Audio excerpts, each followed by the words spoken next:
Shalom Akim.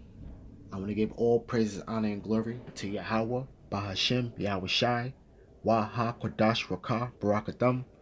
Double honors to our apostles and elders at Great Millstone, and peace and blessings to the Akim that's doing his work in sincerity and truth. This is Matthew chapter 24, verse 45.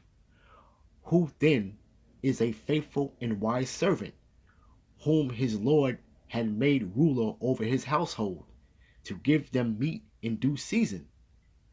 Blessed is that servant whom his Lord, when he cometh, shall find him doing so. Okay? Now, I want to pull this scripture first, because I want to grab a couple of points in the scripture, okay? All right? All right? Yahweh Shai is saying that who's going to be that wise servant that who he gave to be ruler over his goods, and to give them meat in due season. You see, which is that nourishment, man. That word to hold down those jewels, okay, of his household, man. Which is this word, right? And it says, "Blessed is that servant whom his Lord, when he come and find him so doing," man. And I say that to say this, when you get into Revelation, okay. Revelation, the 11th chapter, all right? This scripture is only talking about the men of Great Millstone, okay? All right? From the apostles and elders on down. And the men that truly and firmly believe on the doctrine of Great Millstone, okay? Because we're going to get into it, all right? This is Revelation chapter 11, verse 3.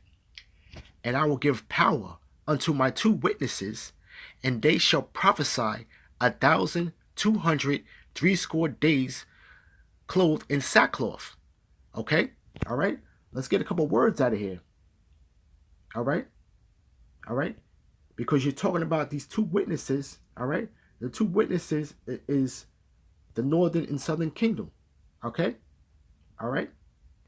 But when you get into this word here, witness, all right?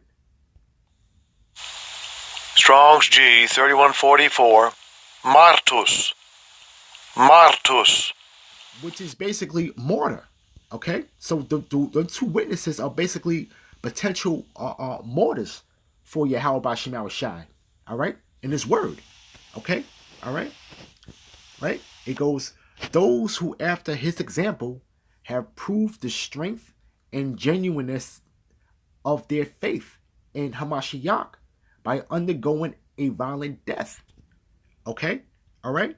So these are some real heavy wording. Okay, all right, because this prophecy has to come to pass. Okay, all right. Some of us men may be taken and put the death for this word, man. And to be prophesying out there, right? And sackcloth. Okay, who's doing that? Okay, the men of Great Millstone, right? Right? I'm gonna grab this right here, sackcloth, a garment like a material and clinging to a person like a sack, who was wont to be worn or drawn over a tunic instead of a cloak or mantle by mourners, penitents, suppliants, and also those who, like Hebrew prophets, lead an austere life, man. And we're laboring in this truth, man. Catching hell, and we out there on the highways and byways in sackcloth, man. Okay, all right. So it's talking about that dispensation of time that the two witnesses will be out there, all right, on the highways and byways prophesying. Okay, all right.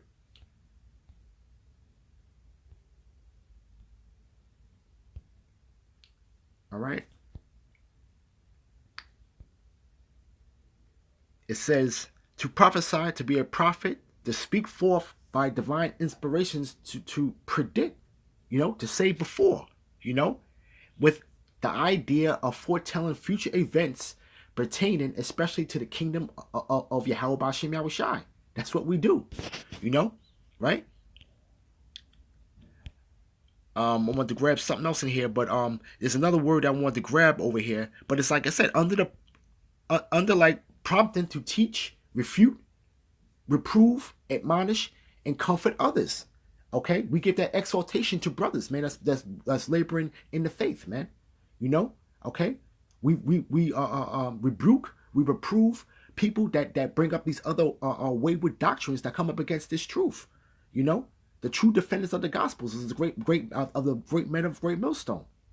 You know, right? Finish up, right? These are the two olive trees and two candlesticks standing before Yahweh on the earth. You know, and that's those trees is that oil. You know, all right, that basically feed those candlesticks, man, which is the light of the world, man. Okay, all right. Great millstone has the light. You know, right? If any man will hurt them, fire proceeded out their mouth and devoured their enemies. And if any man will hurt them, he must in this manner be killed, man. You know, and the scriptures say, isn't my word like fire out of the mouth, and these people like wood, you know? And these have power to shut heaven, that it rain not in the days of their prophecy, and have power over waters to turn them into blood, and to smite the earth with all plagues as often as they will, you know? But the point is that is nothing going to stop the prophets from being out there to bring forth this word, because it's the will of Yahweh Bashem Yahushai. Okay? So there's nothing that's gonna stop this word, you know, right? Verse 7.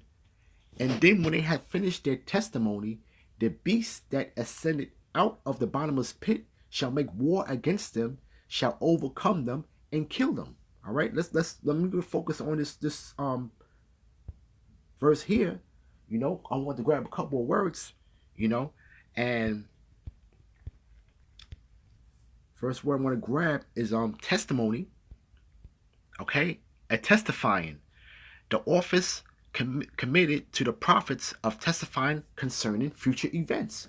Okay, all right, because the spirit of Yahweh Shai is a spirit of prophecy. Okay, all right, and there's nobody else out there that's doing that. You know, all right. And if you're dealing through the spirit, you already see the great separation between all these other guys is manifesting itself. Okay, even these wacky Christians that are coming up against his word, and these so-called Hebrew ministries, okay, which have a Christian church setting, okay, they ain't got it either. You know, all right, you know, as far as these other camps outside of Great Millstone, they ain't got it, right? You know, right? Look, one testifies testimony example before a judge, you know, all right, you know, because the real ultimate judge is going to come, and that's what we prophesy, you know. Getting back, I want to grab out of that same verse, all right, beast, okay, which is a metaphor for a brutal and bizarre man, you know, savage, ferocious, you know, so that beast is actually a man, you know, okay, you know, let's see, overcome,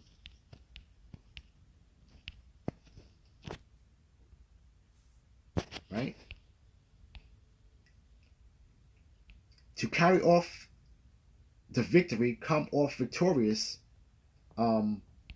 of Christians that hold fast their faith even unto death against the power of their foes and temptations and persecutions, you know, and that's what we go through. Okay, all right, we go through the gates of the nobles, man. You know, these other people here, man, they don't see them having no adversary.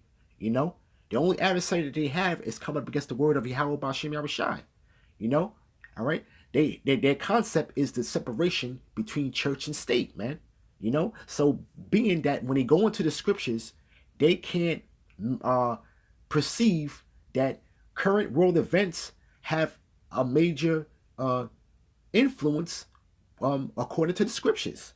Okay, all right, because that's what's prophesied in the scriptures. All right, they take the scriptures and put the scriptures in a box and separate it from real life. Okay, so they're so far off from reality, man. They ain't got it. You know, they ain't got it. You know, right? I want to grab let's see.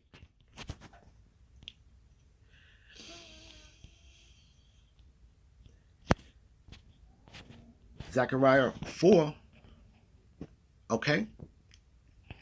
This is Zechariah chapter 4, verse 1. And the angel that talked with me came again and waked me as a man that is awakened out of his sleep. And he said unto me, What seest thou? And I said, I have looked, and behold, a candlestick all of gold, and a bowl upon the top of it, and his 7 lamps thereon, and 7 pipes to the 7 lamps which are upon the top thereof. Verse 3. And the 2 olive trees by it, one upon the right side of the bowl, and the other on the left side of the bowl. Okay, so he's basically looking at 2 olive trees with the menorah set forth in between them. Okay, right? So I answered and spake to the angel that talked with me, saying, What are these, my Lord? Then the angel that talked with me answered and said unto me, Knowest thou not what these be? And I said, No, my Lord. Then he answered and spake unto me, saying, This is the word of Yahweh unto Zerubbabel, saying, Not by might, nor by power, but by my spirit, saith Yahweh of hosts. You know, and Zerubbabel was a governor in the land of Judah. Okay, all right, back when he was commissioned basically to build the foundation of the temple, man. Okay, all right. So this is basically the laying down of the foundation. You see, right? Verse 7. Who art thou, O great mountain? Before Zerubbabel, thou shalt become a plain, and thou shalt bring forth a headstone thereof, with shoutings crying, Grace, grace unto it. You know, and that headstone is Yahweh Shai, man. That chief cornerstone. Moreover, the word of Yahweh came unto me, saying, The hands of Zerubbabel have laid the foundation of this house. His hands shall also finish it, and thou shalt know that Yahweh of hosts has sent me unto you. For who have despised the day of small things? For they shall rejoice and shall see the plummet of the land of Zerubbabel with those 7. They are the eyes of Yahweh which run to and fro through the earth. You know, and those 7 candlesticks represent those 7 churches. Okay, that are throughout the 4 corners of the earth. Okay, which is being oiled. Okay, through the word of Yahweh B'Shem Arashai and the spirit of prophecy through those olive trees. Okay, which is lighting those that menorah, lighting those candlesticks, being a light into the world. You know. Then answered I and said unto him, These are the 2 olive trees upon the right side. What are these 2 olive trees? Slakia, upon the right side of the candlestick, and upon the left side thereof. And I answered and said unto him, These be 2 olive branches, through which 2 golden pipes empty the golden oil out of themselves. You see that? Okay, so those 2 olive branches have those 2 golden pipes, and they empty out that golden oil, which is that word. Okay, all right. And then answered me and said unto them, Knowest thou that but these be? And I said, No, my Lord. And he said, These are the 2 anointed ones that stand by Yahweh of the whole earth, man. And that's those 2 witnesses. Okay, those 2 anointed ones, okay, for the northern and southern kingdom, okay, which are scattered throughout the 4 corners of the earth, which everybody's not going to be no Negro, okay, like the Hebrew school talks about, okay. All right, those are the 2 anointed that's standing before the whole earth, man, to bring out this word and be a light into the world. Okay, all right, going under the 7 churches, okay, which was set up. All right, this is spiritual right here, you know. But just wanted to just pull this out real quick though, man. But basically, you know, when you go into the book of Revelation, chapter 11 is basically talking about the men of great millstone, man. You know. So with that, I'd like to give all praises, honor, and glory to Yahweh, by Hashem Yahweh Shai. Double honor to our apostles and elders at Great Millstone, and peace and blessings to the Akim that's doing his work in sincerity and truth. Shalom.